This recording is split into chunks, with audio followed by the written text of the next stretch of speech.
महिषी से हम बोल रहे हैं प्रमीला गुरु बहन। दीदी से आग्रह है कि हम रात को चर्चा में जाना चाहते हैं, जाएं कि नहीं जाएं? रात में? रात मतलब कितने बजे ही बताना चाहिए उनको। खैर, महिषी से कोई गुरु बहन है जिन्होंने ये जिज्ञासा भेजी है। हमारे अंदर जो पैदा होगा, जो प्रश्न होगा, वही हम देंगे। तो उन्होंने लिखा है कि मैं रात में चर्चा में जाना चाहती हूँ, जाएं या नहीं जाएं। देखिए, चर्चा में जाना किसी को नहीं मना है, लेकिन जिस देश में, जिस स्थान में, जिस काल में हम रहते हैं, हम उसके अधीन भी अपना काम करते हैं।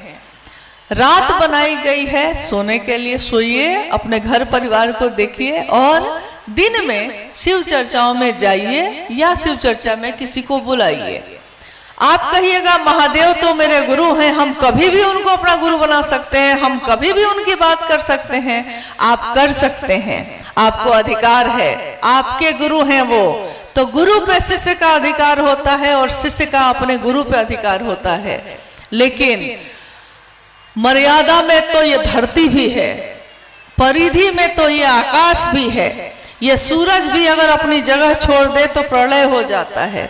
यानी देश में रहते हैं तो थोड़ा अपनी सुरक्षा और सावधानी भी आपको देखनी होगी। प्रारंभिक समय में आपने पता नहीं पढ़ा होगा या सुना होगा, जब साहब श्री कुछ लोगों को बुलाते थे और शिव की चर्चा होती थी घर में, कभी कभी चर्चा होते होते सुबह हो जाती, कभी रात का 2-3 बज जाता मधेपुरा में। और साहब उस समय वहां मजिस्ट्रेट के रूप में कार्यरत थे। कभी रात हो जाती, कभी सुबह हो जाती। खुद साहब जीप में उन सभी गुरु भाई गुरु बहनों को बैठाते और उनके घर तक पहुंचाते थे।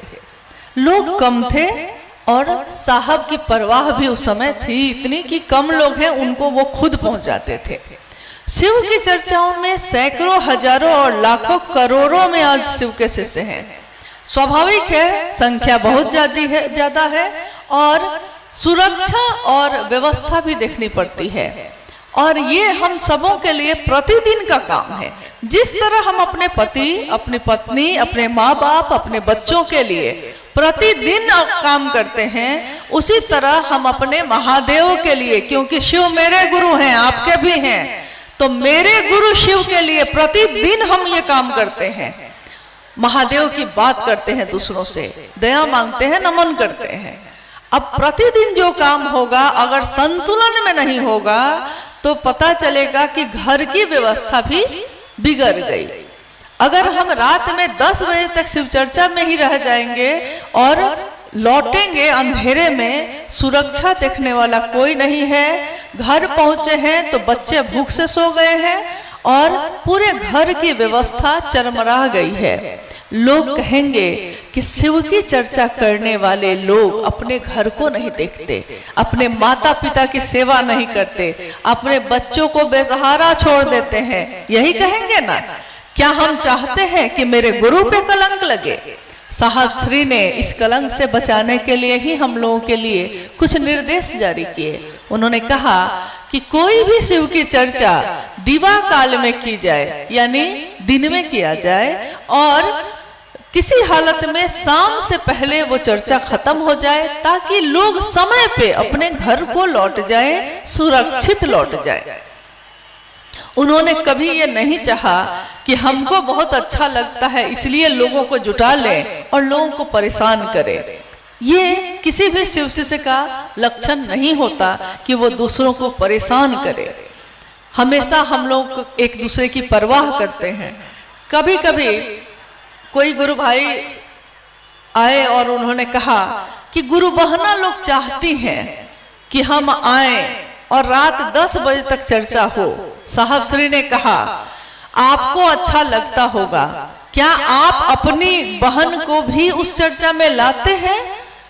तो उस गुरु भाई ने कहा कि नहीं, गुरु बहना लोग को लाते हैं। साहब ने कहा कि गुरु बहन को बोलना और गुरु बहन समझना कितना अंतर है।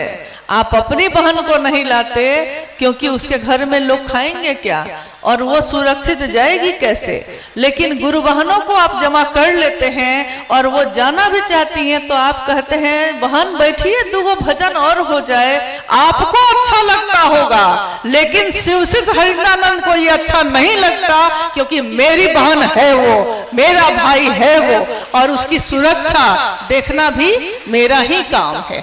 ये आपको अच्छा लगता होगा, मुझको अच्छा नहीं लगता। और साहब श्री ने ये निर्देश दिए।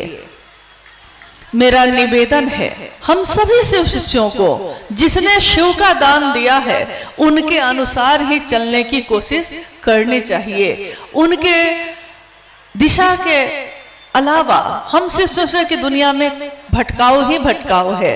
अगर इस रास्ते को छोड़ देंगे, अगर ये भी छोड़ देंगे, देखिए सुमेंद्र जी, अगर वो क्या कहना चाहते हैं ये छोड़कर हम क्या चाहते हैं ये सोचने लगेंगे तो हर जगह भटकते ही रह जाएंगे। जिसने रास्ता दिखाया है विश्वास भी उन्हीं पे करना होगा, जो उन्होंने कहा है करने की कोशिश भी वही करनी होगी।